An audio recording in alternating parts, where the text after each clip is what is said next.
las regiones con mayor diversidad biológica del planeta. Y a lo largo de 2 milenios se desarrolló la civilización maya, una de las más ricas y complejas de Mesoamérica.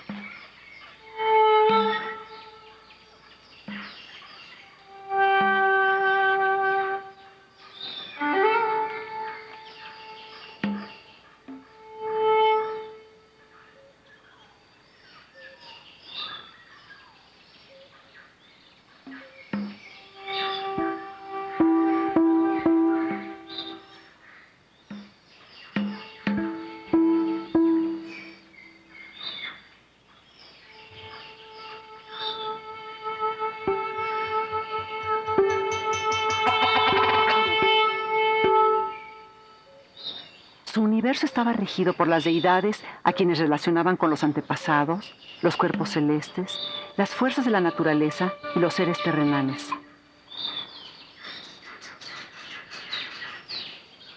Los matemáticos mayas desarrollaron el concepto numérico del cero. Esto les permitió realizar cálculos astronómicos muy precisos con el Tzolk'in, sistema de fechas que utilizaban combinando los calendarios ritual, solar y lunar.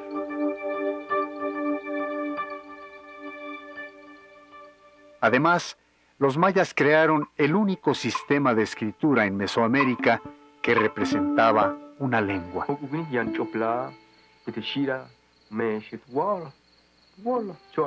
De gran belleza plástica, sus inscripciones están en estelas, dinteles, vasijas y códices. Libros sagrados que utilizaron para dejar constancia de la sabiduría sobre los ciclos de la agricultura, los conocimientos astronómicos, los eventos históricos y los rituales para las ceremonias religiosas.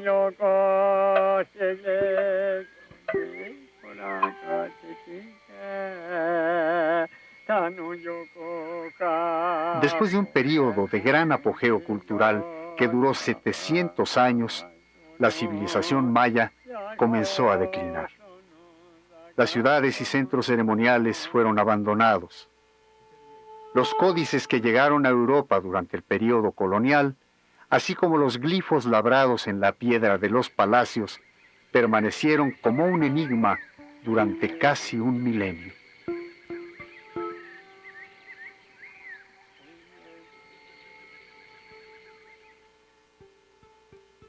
Hasta que el joven lingüista ruso Yuri Valentinovich Norosov encontró la clave para el desciframiento de la escritura maya. Я могу сказать совершенно определенно. Я тогда был студентом. Ну и появилась статья немецкого весьма авторитетного ученого Пауля Шельфаскара, лидер школы. Он опубликовал статью примерно под таким названием, что дешифровка письма майя – неразрешимая проблема.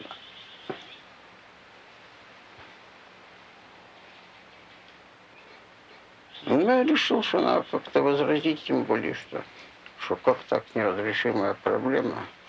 Ну, общий тезис был примерно такой исходный, который я, впрочем, и сейчас придерживаюсь. Ну, то, что придумано одним человеческим, так сказать, разумом, может быть понято и другим. Так что в этом смысле принципиально неразрешимых проблем ни в какой области, собственно говоря, ну, вроде как и не должно быть.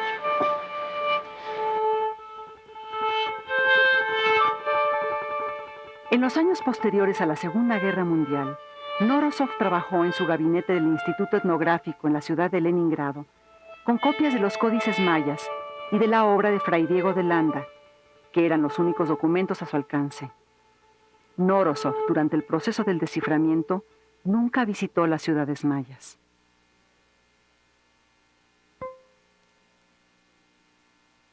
El desciframiento de los jeroglíficos mayas es uno de los mayores logros intelectuales del siglo XX.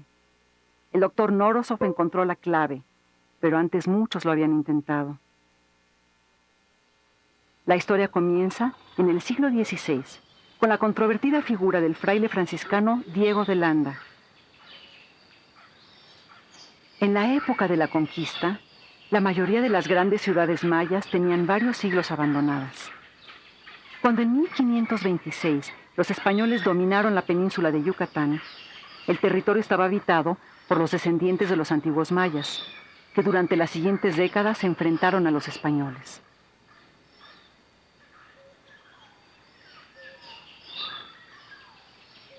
En 1547, entre un grupo de misioneros franciscanos, llegó Fray Diego de Landa, quien 2 años después fue asignado guardián de Izamal, población en la que los mayas habían venerado a Itzamná, el dios inventor de la escritura. Landa se interesó en conocer la cultura de los mayas y en su relación de las cosas de Yucatán escribió: Usaba también esta gente de ciertos caracteres o letras con las cuales escribían en sus libros sus cosas antiguas y sus ciencias, y con estas figuras y algunas señales de las mismas, entendían sus cosas y las daban a entender y enseñaban. Landa fue el primer europeo que hizo intentos por entender la escritura maya. Trabajó con informantes que conocían la lengua y la escritura de sus ancestros, pero la manera de pronunciar las letras dio lugar a muchos malentendidos. Además del alfabeto, Landa hizo también una relación detallada de los nombres de los meses y los días del calendario maya.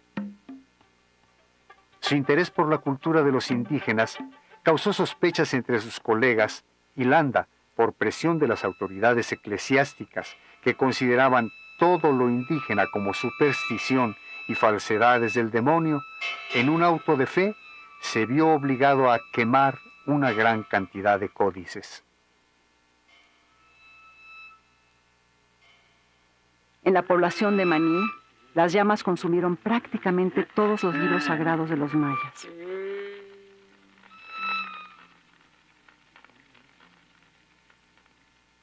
Esos libros que él ha visto, que son atesorados y cuidados extraordinariamente por los dirigentes mayas.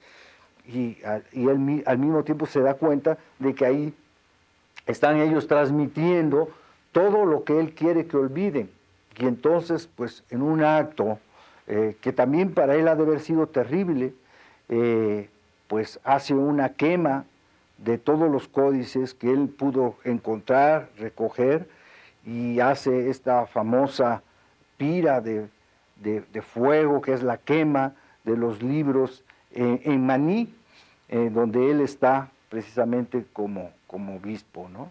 Así que ahí vemos uno de los grandes dramas de esta nueva historia que se empieza a escribir en México y en toda América, que es el proceso de destrucción de la antigua cultura y el proceso de imposición de la cultura occidental. Así, la obra de Landa y las ciudades mayas permanecieron en el olvido durante casi todo el período colonial, hasta que a mediados del siglo XVIII se descubrió Palenque, sepultada bajo la densa selva de Chiapas. A partir de entonces, llegaron varias expediciones a la zona y el mundo de la arqueología se empezó a interesar por la civilización maya.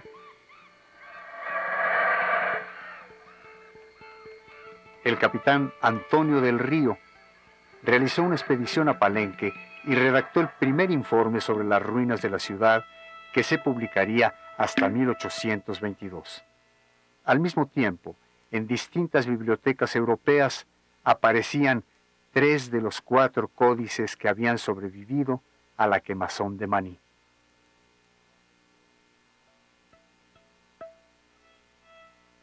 El explorador y naturalista Alexander von Humboldt publicó 5 páginas del Códice Dresden.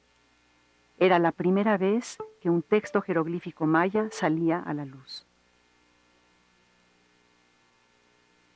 Desde los primeros años del siglo XIX, descifrar las escrituras de las civilizaciones antiguas se convirtió en una obsesión para muchos arqueólogos.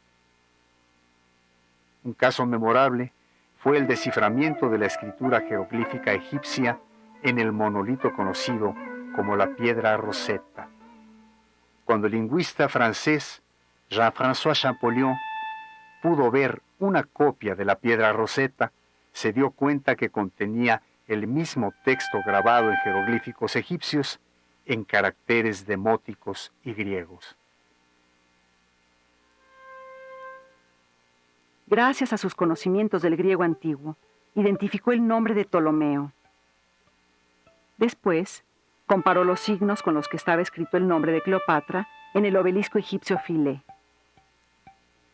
Como los jeroglíficos se leían de derecha a izquierda, invirtió los cartuchos para leerlos con mayor facilidad.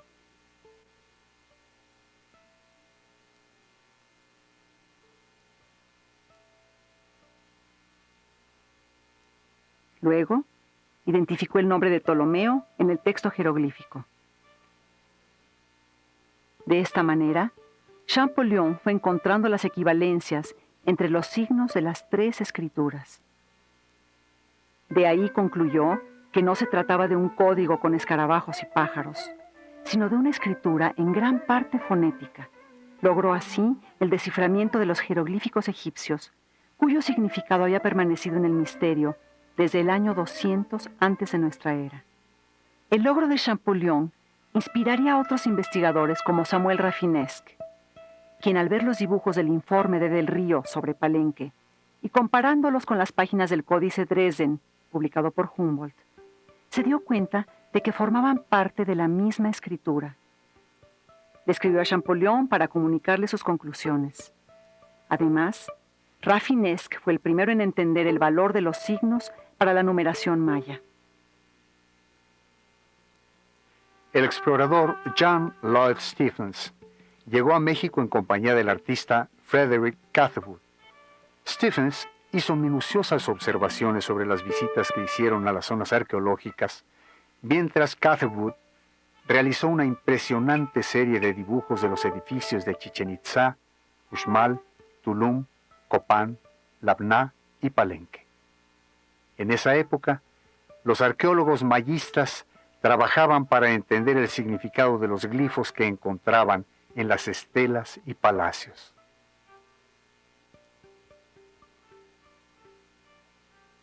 A mediados del siglo XIX, el francés Léon de Rosny descubrió en el Códice de París que el orden de lectura de los textos mayas era de izquierda a derecha y de arriba a abajo. Primero en la columna izquierda y después en la derecha. Además, determinó que el componente fonético de la escritura maya era silábico.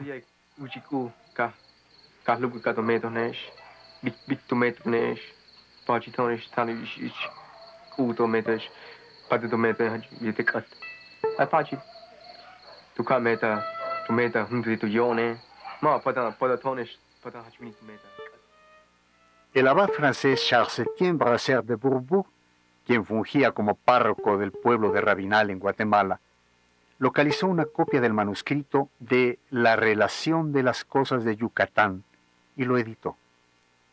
A partir de la publicación del alfabeto de Landa, este se convirtió para la escritura maya en el equivalente de lo que había sido la piedra Rosetta para los estudiosos de la escritura egipcia. Así, muchos investigadores se dedicaron a tratar de encontrar el camino para el desciframiento. Hacia fines del siglo XIX, el británico Alfred Percival Maudslay tomó fotografías en Chichén Itzá y Yaxchilán y publicó una voluminosa obra sobre el mundo maya. En esa misma época, el explorador austriaco Theobert Mahler vivió en la región maya durante casi 20 años y tomó fotografías en gran formato de estelas y dinteles que en el futuro serían de gran utilidad para los epigrafistas interesados en el estudio de la escritura maya. El norteamericano Sylvanus Morley hizo un estudio detallado y una clasificación de los edificios mayas de acuerdo a su uso probable.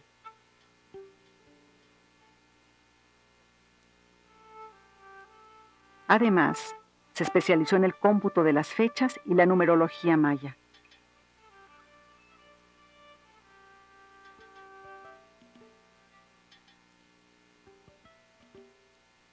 Llegó a México el inglés Eric Thompson, quien además de sus trabajos de arqueología, tomó el liderazgo para el desciframiento de la escritura maya. Pero Thompson, al igual que el alemán Paul Schellhas, sostenía que los glifos mayas eran de carácter ideográfico y no podían expresar algo tan mundano y terrestre como la lengua.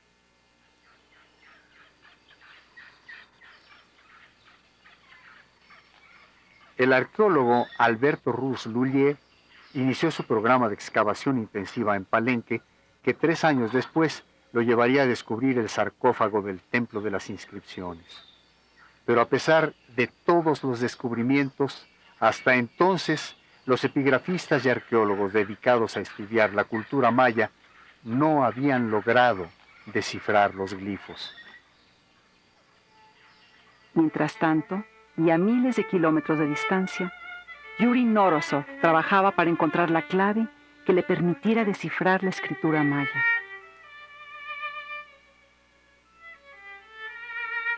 Norosov había nacido en noviembre de 1922 en Kharkov, Ucrania, en el seno de una familia intelectual rusa. Apasionado de la música, tocaba el violín, dibujaba y escribía poesía. En 1940 ingresó a la Facultad de Historia de la Universidad Lomonosov de Moscú. Pero al estallar la Segunda Guerra Mundial, se integró al Ejército Rojo como soldado de artillería.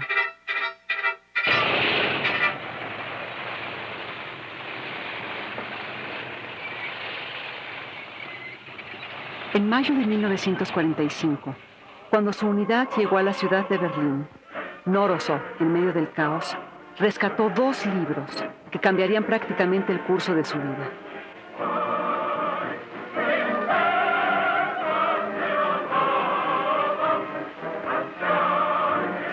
То, что изложено в газетах относительно этой библиотеки в Берлине, ну, это чистейшая легенда, которая началась еще во время посещения Гатема.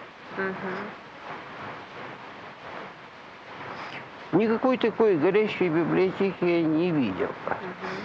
Ну, по рассказам знакомых офицеров, вообще эта библиотека и не горела совсем. Там было другое. Немецкое начальство подготовило библиотеку к эвакуации. Должны были ее увезти куда-то, вроде как в австрийские Альпы, довольно далеко. Книги этой библиотеки лежали просто в совершенно открытых ящиках посреди улицы, подготовленные к отправке. Muchas tarde rascado. Y entonces él escogió los libros, precisamente esos, los libros de los mayas, la publicación de Brasseur de Bourbourg, de Relación de las Cosas de Yucatán de Diego de Landa, y el otro libro fue la publicación de Villacorta de los Códices Mayas. Y no fue casual su selección, sino que todavía siendo un niño de la escuela, él había encontrado un artículo dedicado a los textos mayas y eso ya le quedó en la memoria sin todavía saber lo que iba a hacer con eso, pero le atraía mucho siempre el interés y la atención a la historia de los mayas. Y entonces ese su único trofeo de la guerra, como él lo llama, esos 2 libros, eso fue una selección pensada, una selección, como decir, hallazgo feliz, que él trajo ya a Moscú, todavía sin tener una orientación exacta qué va a hacer con eso, pero sabía que le iba a servir para satisfacer su interés desde infancia. Al terminar la guerra, Norosov regresó a la Universidad de Moscú. Allí concentró sus estudios en egiptología, la lengua árabe y los sistemas de escritura de la antigua India y China. Después de aprobar su tesis, se va a Leningrado y se integra al Instituto de Etnografía, en donde inicia el estudio de la escritura maya.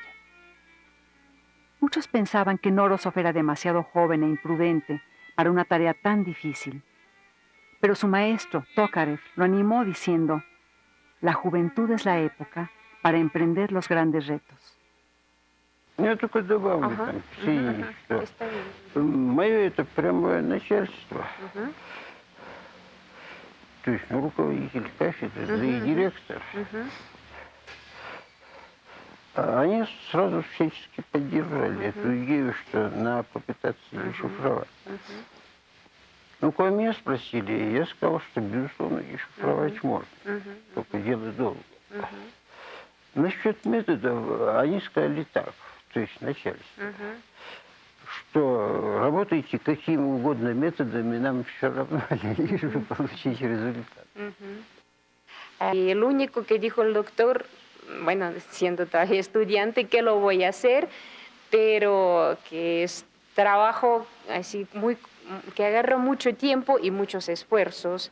Y entonces el método que fue escogido es antes que nada analizar los datos que ya existían, analizar y ver antes que nada el alfabeto landa, que siempre está insistiendo, y es cierto, que el alfabeto maya estaba incluido en la publicación de Diego de Landa de Relación de las Cosas de Yucatán. Да я, собственно, вовсе ни при чем. Я следовал епископу Ланда. Совершенно определенно. На чем вроде как и добился успеха, причем, кстати сказать, те же самые американцы, которые ко мне присоединились, они тоже, между прочим, ссылались на Ланда как на источник, ну, некоторым образом неопровержимый, который, наоборот, подтверждается наблюдениями над рукописями и тому подобное. Так что я в данном случае выступал как последователь этого самого епископа. Norosov no fue el primero en tener en sus manos la obra de Landa. Algunos investigadores hicieron enormes esfuerzos utilizando este alfabeto para descifrar la escritura maya, pero ninguno tuvo éxito. El primer acierto de Norosov fue entender en qué consistió el malentendido que se dio entre el obispo y sus informantes mayas. Cuando Landa pedía a su informante que anotara la palabra le, que significa lazo, el informante, al escucharlo pronunciar L, E, anotaba la denominación de las letras en español. De ahí surgió el malentendido. Landa quería encontrar un equivalente de los signos mayas para cada letra del alfabeto español, pero no había equivalencia, ya que la escritura maya es silábica. Después de una larga sesión, cuando el informante ya estaba fastidiado y cansado, escribió Main Kati, que significa ya no quiero. Entonces el alfabeto fue la base para empezar a comprender los textos mayas de los códices jeroglíficos. El primer paso fue en encontrar las palabras que se podían leer en los códices con las letras que había dado Landa y con la lectura fonética que había dejado Landa. Tomando como ejemplo un pictograma del Códice Madrid que representa a un buitre devorando las entrañas de un conejo, Norosov buscó en el alfabeto Landa los signos que coincidieran con los glifos del códice e identificó el signo Q.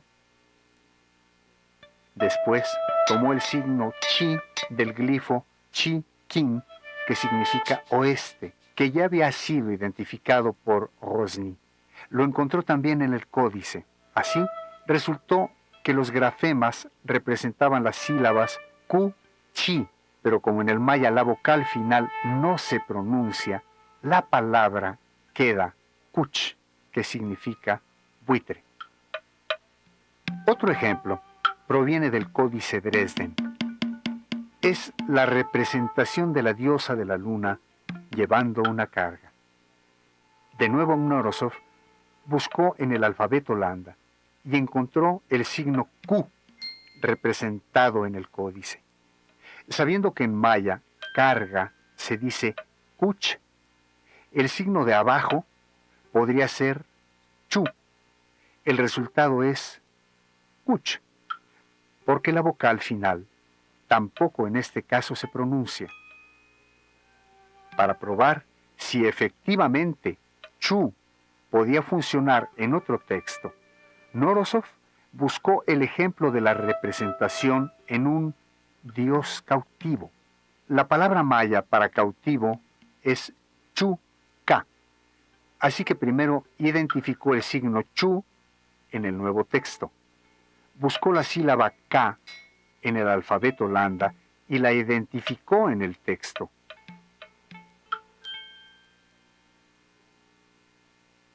Luego probó con el signo ja, que el obispo identificó como parte de la palabra agua. Así logró descifrar los 3 grafemas que conforman el glifo. Obtuvo chuká, que significa cautivo.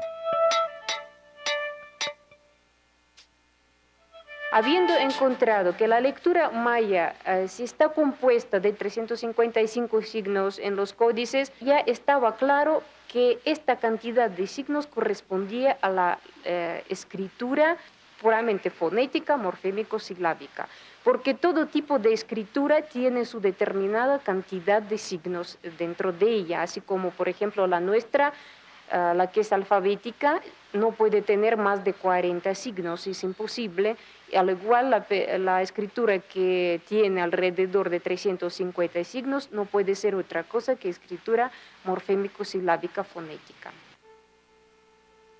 Norosov, al atribuirle básicamente un valor fonético silábico, había encontrado la clave para descifrar la escritura maya.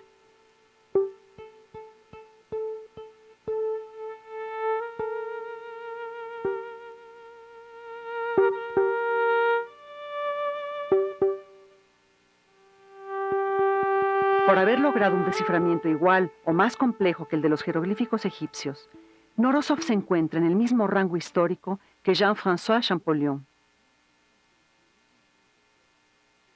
Para ejemplificar cómo se lee un texto maya, Norosov utilizó el tablero oval encontrado en el Palacio de Palenque.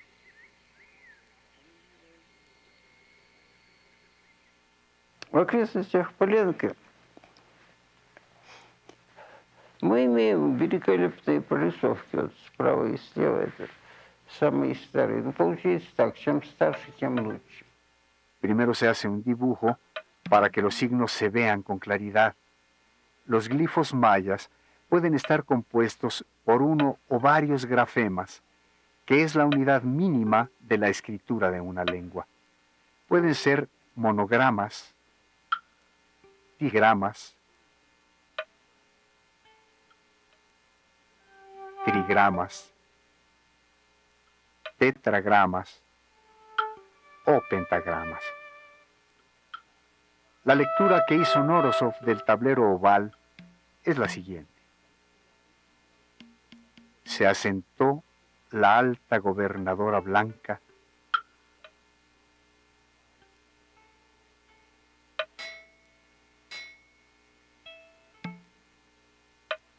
muchacha del guacamayo,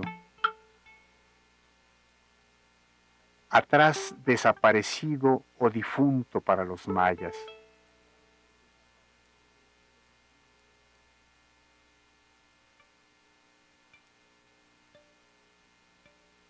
Fue muchacha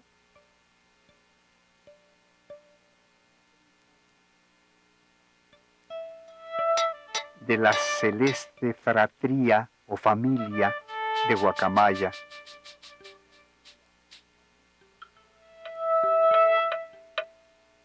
y regador de sembradíos del grano bendito del buen tiempo.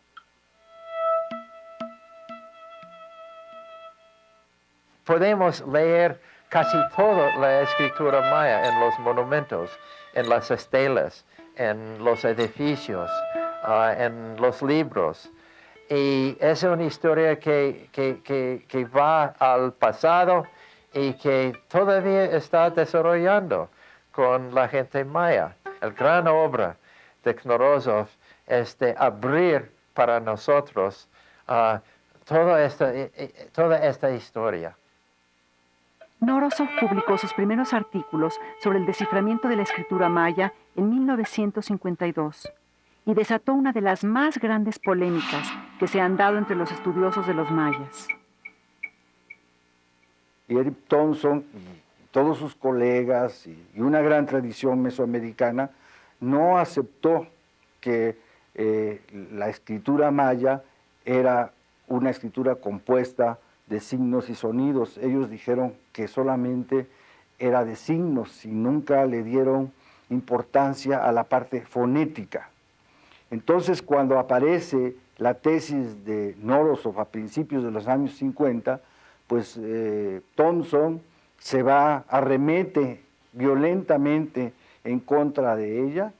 Además se mezclan los problemas políticos e ideológicos de la Guerra Fría. En ese momento Norosov era un representante de la ciencia soviética. Thompson y otros mayistas acusaron al joven ruso de trabajar bajo un enfoque marxista-leninista. Incluso llegan a cuestionar su integridad personal y científica. En aquella época era prácticamente imposible que el trabajo de Norosov tuviera difusión. Debieron de transcurrir más de 20 años y la muerte de Eric Thompson en 1975 para que el mundo reconociera a Yuri Valentinovich Norosov como el autor del desciframiento.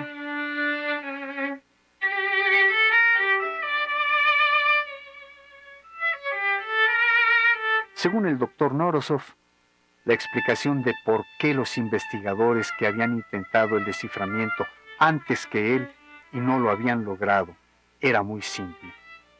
Casi todos eran arqueólogos y a él, siendo lingüista, se le facilitó el trabajo.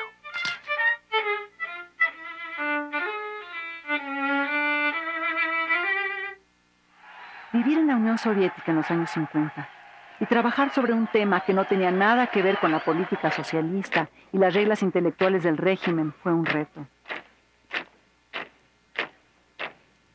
Norosov, sin el apoyo siquiera de una fotocopiadora, trabajó varios años en la soledad de su gabinete, acompañado únicamente de su gato, un cigarro, un vaso de vodka o una taza de té del samovar, que invariablemente tenía a un lado. Pero a pesar de las circunstancias adversas y sin la posibilidad de viajar a las ciudades mayas, logró superar todos los obstáculos en el tiempo y en la distancia, y así encontró la respuesta a lo que algunos llamaron un problema sin solución. Paralelamente a las investigaciones de Norosov, otros mayistas hicieron descubrimientos importantes. Tatiana Proskuriakov demostró que las estelas alineadas frente a los palacios eran registros de la historia de las familias nobles. Y Heinrich Berlin descubrió que a cada ciudad le correspondía un glifo emblema.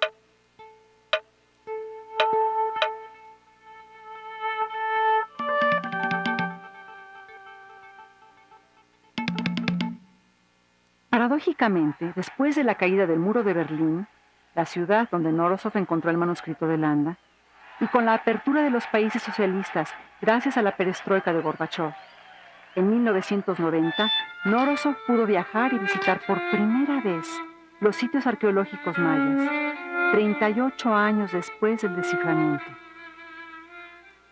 Su primer viaje fue a Guatemala, por invitación del presidente Vinicio Cerezo, quien le entregó la Gran Orden del Quetzal, la distinción más importante del gobierno guatemalteco.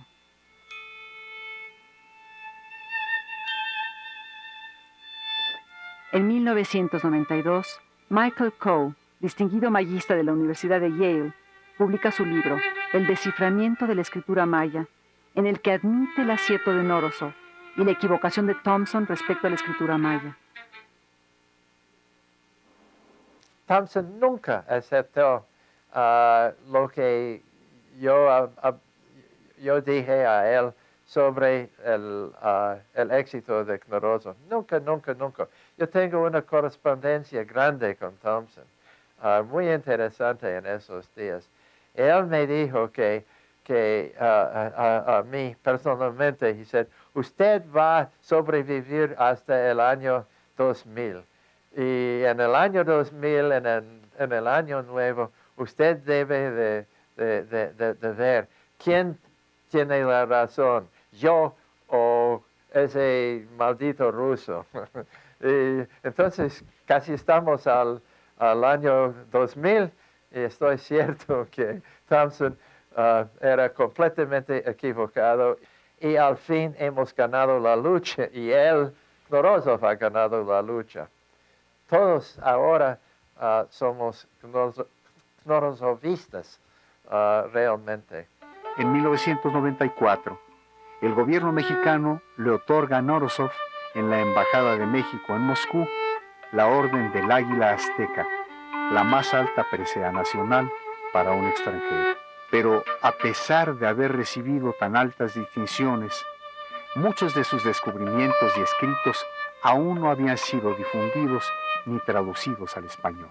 En 1995, Knorozov, acompañado de su discípula y colaboradora, la doctora Galina Ershova, visita México para participar en un encuentro internacional de mayistas, donde también estuvo presente la norteamericana Linda Schiele, distinguida mayista de la nueva escuela de epigrafistas, seguidores de los principios del doctor Knorozov.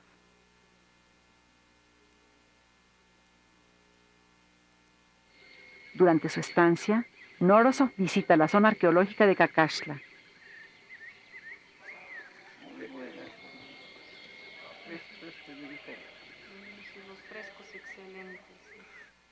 En los años posteriores al desciframiento, Knorozov había leído infinidad de textos, especialmente en vasijas, y a través de ellas había hecho importantes descubrimientos del mundo maya. En referencia a Palenque, llegó a la conclusión de que debía existir la tumba de una mujer. En 1995 se descubrió en Palenque, en el edificio contiguo al Templo de las Inscripciones, la tumba de la Reina Roja, llamada así por la gran cantidad de cinabrio que la cubría.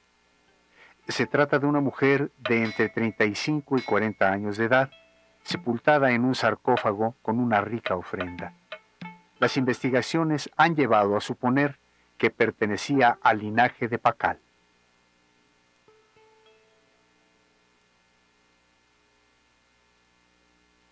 En 1997, el Grupo Xcaret y la Universidad de Quintana Roo inician la edición del Compendio Xcaret de la escritura jeroglífica maya, descifrada por Yuri Valentinovich Knorozov, finalmente publicado en 1999.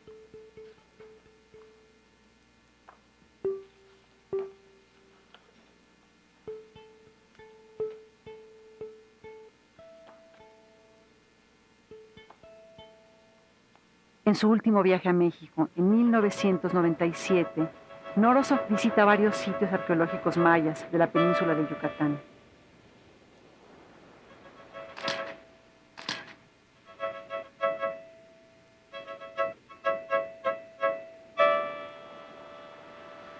Создание цивилизации, которая оказалась равной Древней Восточной. Я думаю, не только меня, собственно, и всех, так сказать, с самого начала поражало. Тем более, что Майе удалось кое в чем сделать более точные наблюдения, чем в Старом Свете. Ну, если говорить конкретно, ну, скажем, 13 знаков зодиака вместо 12 классических в Старом Свете.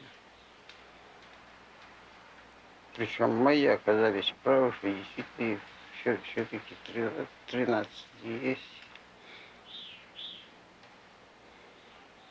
Ну, великолепно разработанная система цифровая, различные там наблюдения, как астрономические, так и исторические. Ну, некоторым образом намного превосходят достижения, синхронные достижения в Старом Свете. Knorozov trabajó durante mucho tiempo en el estudio del origen de los pueblos mesoamericanos. Durante los veranos en los años 60 y 70, él y su equipo hicieron estudios en las Islas Kuriles, ubicadas al sur de Siberia, sobre los orígenes de la población de América. Knorozov, investigando relaciones astronómicas y leyendo textos mayas en algunas vasijas, llegó a la siguiente hipótesis. Los ainos, antiguos pobladores de Asia, emigraron al continente americano hace aproximadamente 40.000 años.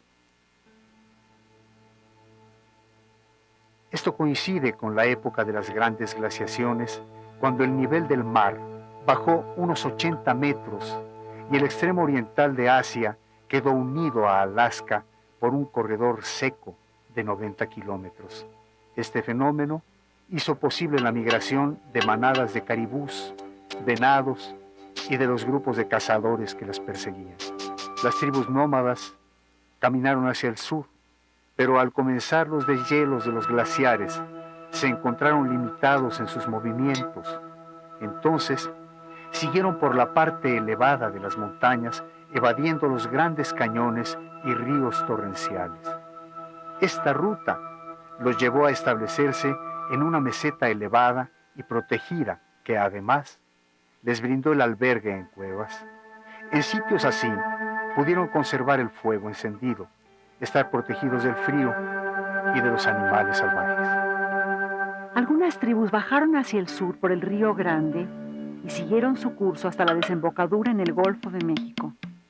Continuaron su descenso por la costa hasta llegar a una selva tropical rica en biodiversidad que les ofreció una mejor base alimenticia y tierras más aptas para la agricultura. De esta ola de migración descendería posteriormente la cultura olmeca, considerada la civilización madre de Mesoamérica. Los olmecas que se asentaron en lo que actualmente son los estados de Veracruz y Tabasco fueron los ancestros de los mayas. Según Norosov, el origen de las civilizaciones mesoamericanas está en la misma protopatria llamada Siete Cuevas. La protopatria se encontraba en algún lugar al norte de Mesoamérica, en un sitio con ríos y barrancos, donde no se conocían el maíz ni el cacao.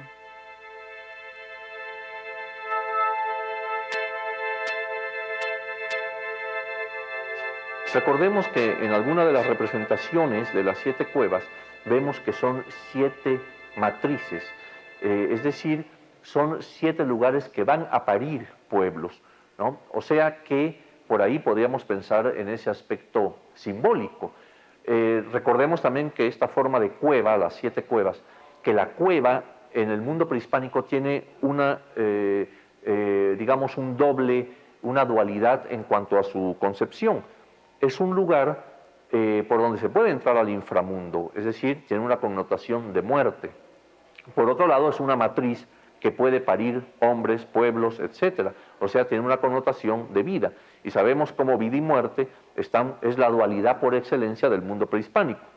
Entonces, desde esa perspectiva, pues sí podríamos ver que, digamos, que esta concepción es un tanto o dentro del ámbito mitológico. Pero la obsesión de Norosov era demostrar que el sitio llamado las 7 Cuevas no era un lugar mítico, sino que el lugar existe realmente. Y su último deseo en la vida era encontrar ese sitio. Именуется 7 cuevas. El lugar de origen del hombre mesoamericano que Norosov había ubicado se encuentra en lo que actualmente es la frontera de los estados de Nuevo México, Utah y Colorado en los Estados Unidos de Norteamérica.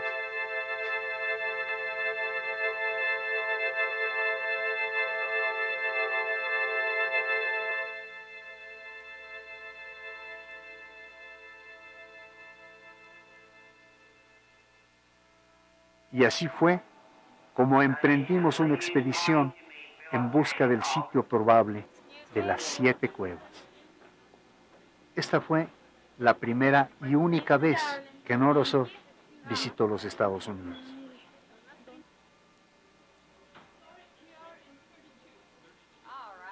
A pesar de sus importantes descubrimientos, en la época de la Guerra Fría, este viaje hubiera sido prácticamente impensable.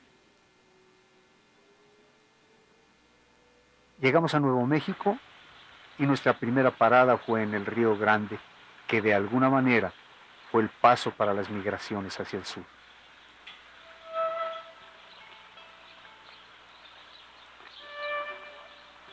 Días después, llegamos al cañón de Chaco, que se encuentra en lo que fue un valle muy fértil.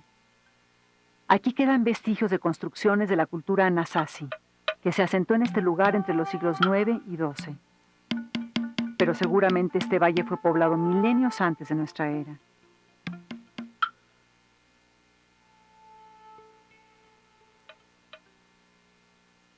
nos dio la bienvenida el olor a salvia, planta sagrada de los indígenas de Norteamérica. La tarea principal es recorrer este sitio de Norteamérica, para encontrar la posible situación de los antiguos antepasados de los protomayas, los que posiblemente llegaron desde aquí a México. Otro de los miembros de la expedición fue el arqueólogo Thomas Lee, originario de Arizona, especialista en el estudio de los códices mayas y amigo del doctor Norosov. En una época muy temprana, con la introducción de poblaciones a Mesoamérica y a todo el continente Nuevo América, claro está, gente tenía que haber venido del norte y haber pasado por acá hacia el sur, rumbo a México, porque estamos en un área bastante benévolo en términos del clima y estamos cerca del Río Grande, que fue siempre un camino real hacia lo que es hoy México y el gran área de Mesoamérica, más en el sur.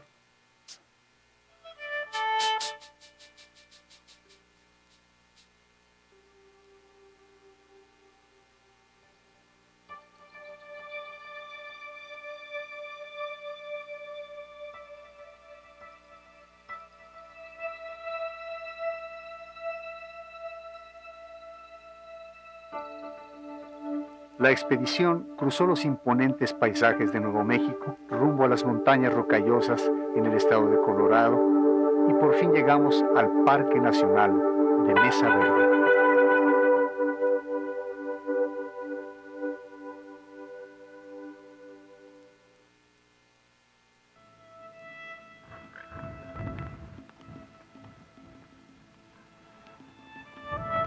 Причем ведь это именно то, что и называется этот баранка, который называли, то есть теперь понятно.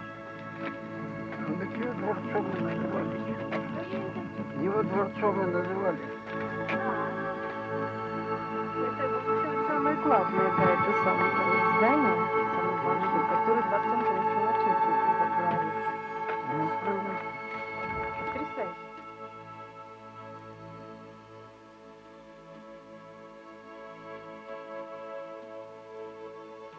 El doctor Norosov estaba profundamente emocionado. Después de 40 años de estudiar a los mayas, finalmente había llegado al sitio que él afirmaba era el lugar de las 7 cuevas.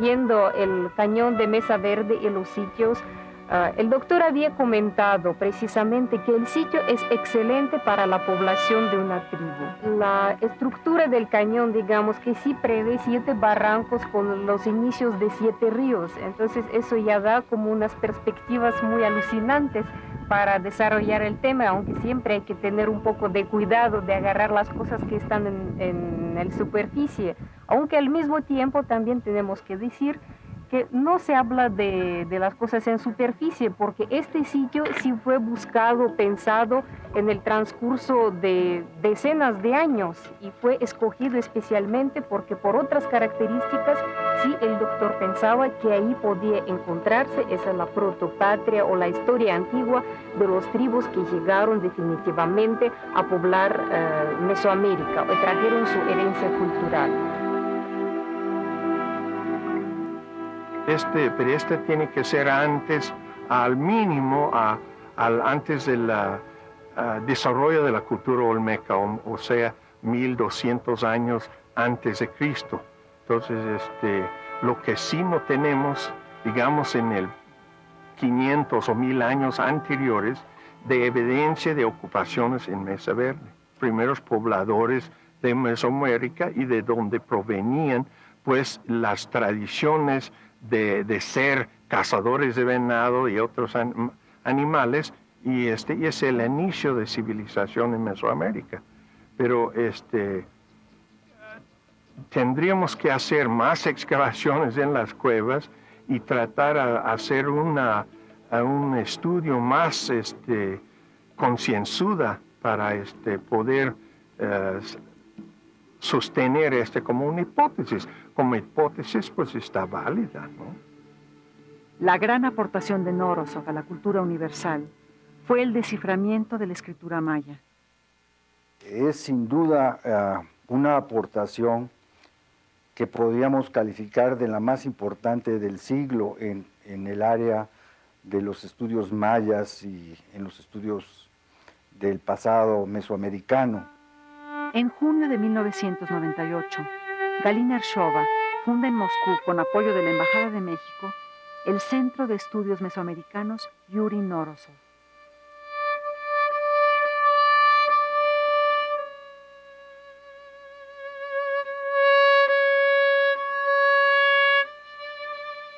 Примерно на таком же уровне, так они создавали, то есть делали такие же наблюдения, как и в цивилизациях там и Старого, и Нового Света. То есть, ну, я имею в виду конкретно на Кольдовских островах, которые, казалось бы, отрезаны, так бы сказать, от всего мира.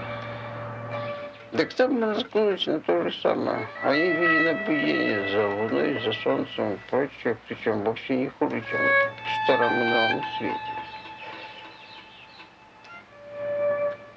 Ну, собственно говоря, если появляются исследователи, так они, в общем, везде одинаковые. Хоть будь то Старый Свет, хоть Новый, хоть там где-то посередине, все равно. Respecto a su teoría sobre el origen de los mayas, solo el tiempo dirá si tenía razón.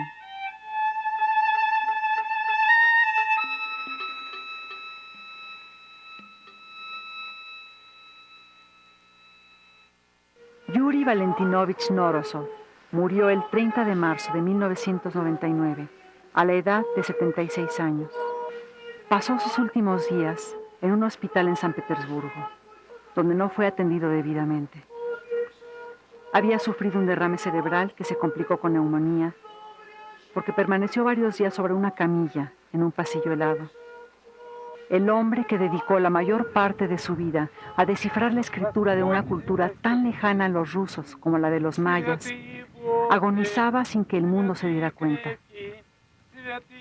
Nourozov fue sepultado en lo que había sido un basurero en la ciudad rusa de San Petersburgo y dejó a la humanidad un legado invaluable que aún no se ha reconocido plenamente.